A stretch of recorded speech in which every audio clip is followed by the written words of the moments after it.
होने वाली माली और जिनसी ज़्यादती को मंजर आम पे लाना है। मेरे साथ ज़्यादती करने वाला शख्स कोई आम शख्स नहीं बल्कि बाबर आजम है, जो इस वक्त पाकिस्तानी क्रिकेट टीम का कप्तान है। मैं अपनी बात शुरू करने से पहले आपको बताती चलूँ कि बाबर आजम से मेरा ताल्लुक़ आज कल से नहीं है। मेरे ताल्लुकात उससे उस वक्त से हैं जब वो क्रिकेट की दुनिया में उसका कोई ताल्लुक़ नहीं था और वो एक गरीब घराने से ताल्लुक़ रखता था।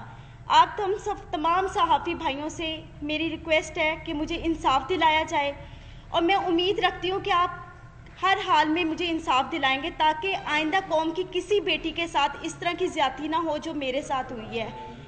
मेरी रुदात कुछ इस तरह है कि बाबर आजम और हम एक ही महल्ले में बड़े हुए हैं, इकट्ठे रहते थे और वो मेरा स्कूल फेलो था। स्कूल की वजह से और एक जगह पे रहने की वजह से हम लोगों की बहुत अच्छी दोस्ती थी।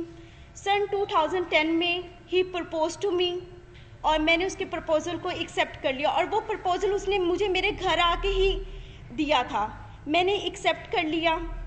जैसे जैसे वक्त गुजरता गया मेरी उसके साथ अंडरस्टैंडिंग और उसकी मेरे साथ बहुत अच्छी रही।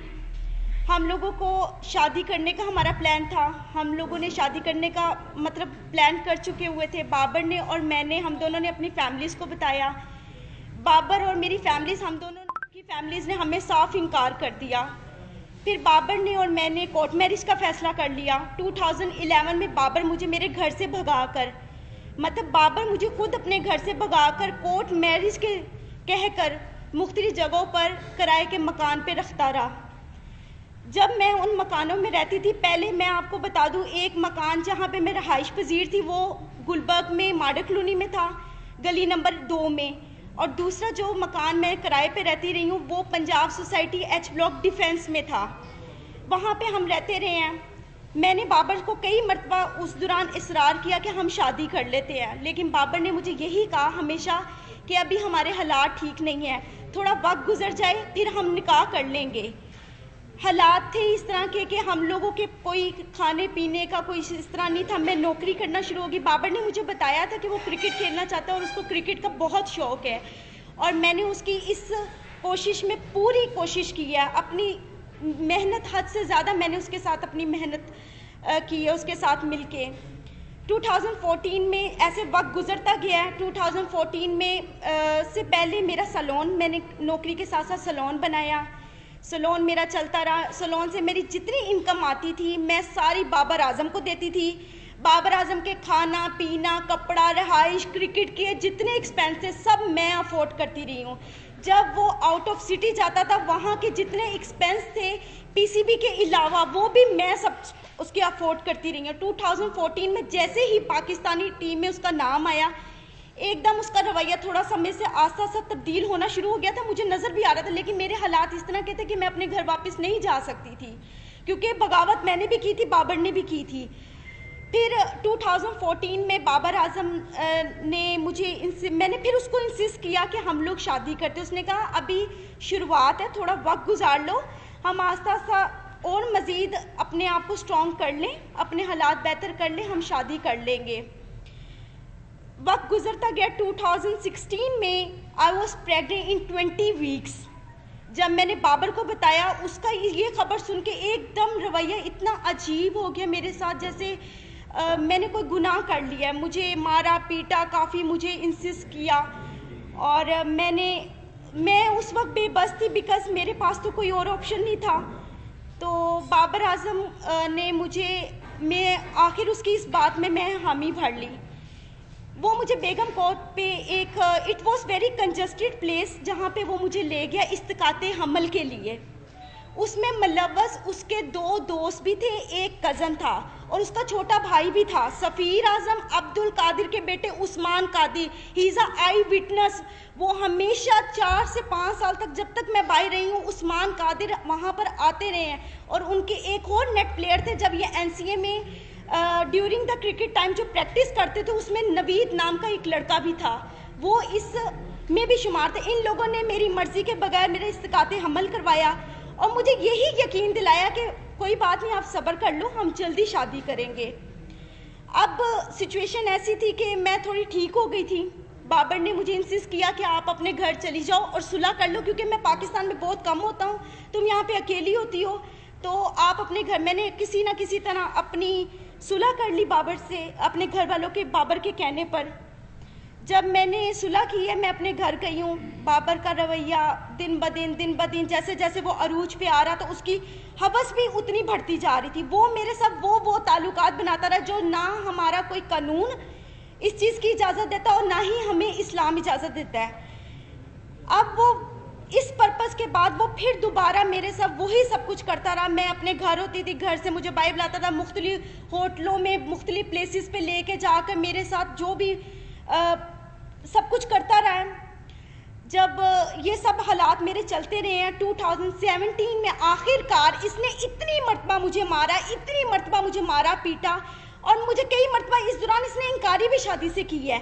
मैंने इस दौरान जो मेरी हॉस्पिटल में बाबर आजम मुझे लेके जाता रहा है, एज अ बीन वाइफ मुझे चेकअप करवाता रहा है।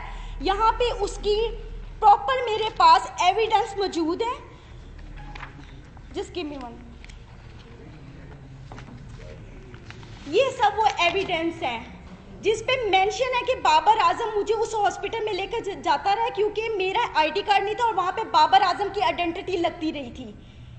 ठीक है, ये उस चीज़ के एविडेंस है। ये मुझे वहाँ पर लेके जाता रहा है, सब कुछ करता रहा। बिल आखिर मैंने तंग आके 2017 में पुलिस रिपोर्ट की बाबर के खिलाफ, जिसके पर्पस में इसके फैमिलीज ये सब आए हैं। उधर जब हमारे जो ऑफिसर थे जिन्होंने हमें देखा था, उस ऑफिसर ने ये फैसला किया कि आप बाबर को यहाँ पे पेश करें। बाबर पेश नहीं हुआ, लेकिन उसी रात सेम नाइट बाबर ने, जो ऑफिसर मौजूद थे उनके सामने, हमारा मशरूत सुलहनामा पे उसने मुझसे दस्तखत करवाए।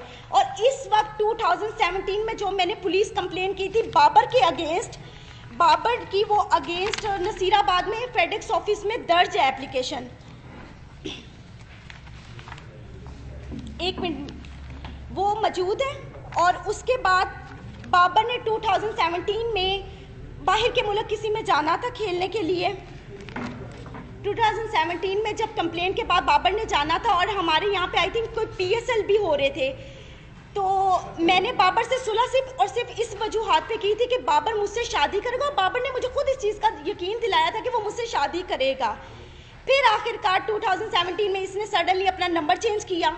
वो नंबर भी इसका PCB में इसके ऑफिशियल रजिस्टर्ड है, और जो इसका इस वक्त मौजूद नंबर है वो भी इसका ऑफिशियल नंबर मेरे पास मौजूद है, जिससे मुझे ये कॉन्टेक्ट करता है, मुझे मैसेजेस करता था। और फिर उसके बाद इस तरह वक्त गुजरता गया। तकलीफ जो थी मैंने बर्दाश्त की। 3 साल से मजीद मैं बाबर आजम की इस हवस का निशाना बन रही हूँ। अब उसने आकर मुझे साफ इनकार कर दिया कि ना मैंने तुमसे शादी करनी है, ना मैं तुमसे कोई ताल्लुक़ रखना चाहता हूँ, और ना ही तुम मेरा कुछ बिगाड़ सकती हो। वो अपनी इस पावर को गलत इस्तेमाल कर रहा है। 10 साल उसने मुझे इतने बुरे तरीके से जलीलो ख्वार किया, हवस का निशाना बनाया। आज वो बिल्कुल इनकारी पे आ गया हुआ है, बिल्कुल।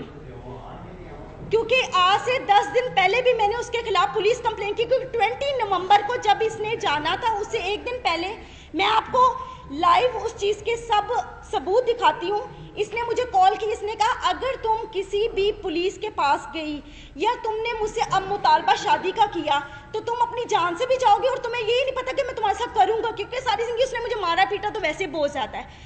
हद से ज़्यादा ज्यादती के बाद आज मैं यहाँ पे इंसाफ लेने आई हूँ। जी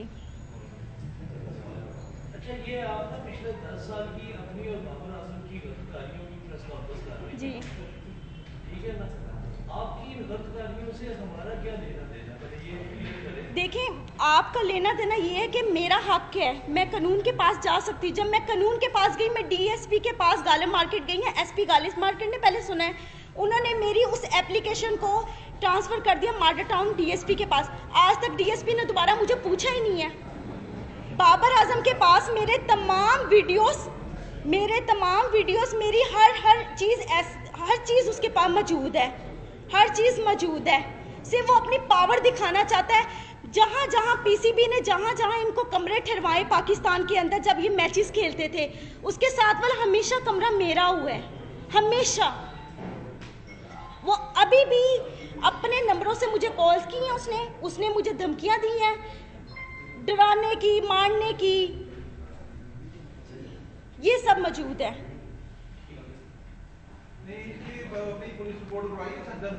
जी मैंने करवाई है। आप जो मेरा लीगल जो प्रोसेस चल रहा है वो आपको यही बता सकते हैं कि क्या लीगल अभी हम लोग एक्टिविटीज़ हमारी इसके खिलाफ हैं। जी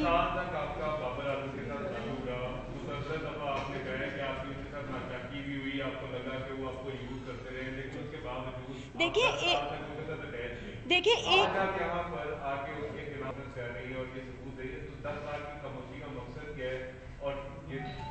देखिए 10 साल से मैं खामोश तो नहीं थी, मैं तो 2017 में भी गई थी पुलिस के पास, और आपको मैंने वो आई थिंक बताया भी है कि वहाँ पे मेरी कंप्लेंट रजिस्टर थी। फिर भी मैंने सुलह इस बात पे की थी कि मेरे ख्याल में मुझे उससे मोहब्बत थी, हद से ज़्यादा मोहब्बत थी। देखिए बगैर कोई लालच के तो किसी के साथ इस तरह करता नहीं है, लालच नहीं था मुझे सिर्फ उससे मोहब्बत थी, और वो मोहब्बत मेरी यहाँ तक आज मैंने इसको स्ट्रगल करवाया है। आज ये जो सारी मीडिया और दुनिया के सामने ये बात करता है कि मेरे पेरेंट्स, मेरे फादर, मेरे सब सपोर्ट है। आप किसी भी मैच में जाकर, पिछले इसके मैचों में 17 से पहले जाकर आप देख सकते हैं बाबर आजम के कभी किसी भाई ने, किसी बाप ने वहां पर आकर देखा कि बाबर आजम क्या कर रहा है वहां पे, कभी भी किसी ने नहीं देखा। और आज तक 10 सालों में मैं बाबर आजम के एक पैसे की रवादार नहीं हूँ, क्योंकि मैं खुद सेल्फ मेड वूमेन हूँ, खुद कमाने वाली हूँ, क्योंकि मैंने बड़ी मेहनत की है दिन रात इसके पीछे कि ये किसी स्ट्रगल करके इसके किसी मुकाम पे पहुंच जाए। No doubt he is a very brilliant player, उसने मेहनत की है, लेकिन उस मेहनत के अलावा इंसान को और भी चीज़ों की ज़रूरत होती है, मेंटली तौर पे, फिनेंशली तौर पे। सबसे बड़ा हमारा जो पॉइंट होता है वो फिनेंशली तौर पे होता है सबसे बड़ा। आज तक बाबर के हर मोबाइल, हर चीज़ का सबूत मेरे पास मौजूद है, हर चीज़। कितने को फाइनेंशियली कितनी सपोर्ट की है आपने बाबर? सर 4 साल में आप सुबह से रात तक, अगर मैं ब्यूटी पार्लर में 30,000 रुपया अर्निंग कर रही हूँ, 40,000 रुपया अर्निंग कर रही हूँ, वो सिर्फ और सिर्फ बाबर आजम के ऊपर ही जा रही है। सर करोड़ों की मलकियत होगी, 70 लाख रुपया का तो मेरे ऊपर सूद चढ़ा के ये गया था, जो मैंने आके 1 साल पहले उतारे हैं।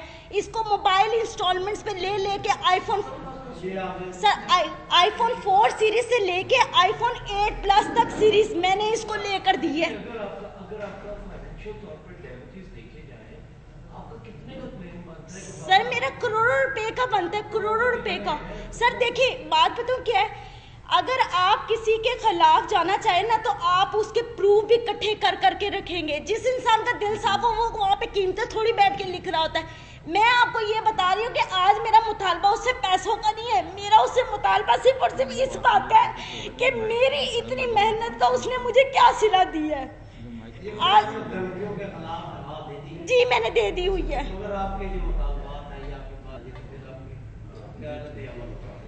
वो मुझसे शादी करे, मैं करूंगी, मैं हर जगह पे जाके अब करूंगी, क्योंकि मुझे नजर आ गया कि बाबर की तरफ से मुझे साफ इंकारी है, साफ इंकारी है।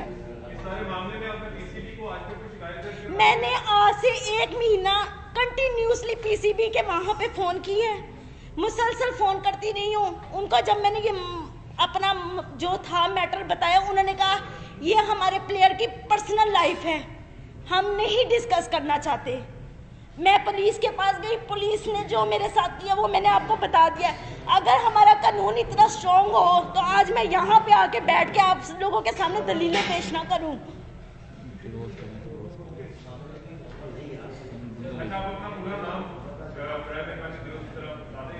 हामिजा जी, हामिजा, हामिजा।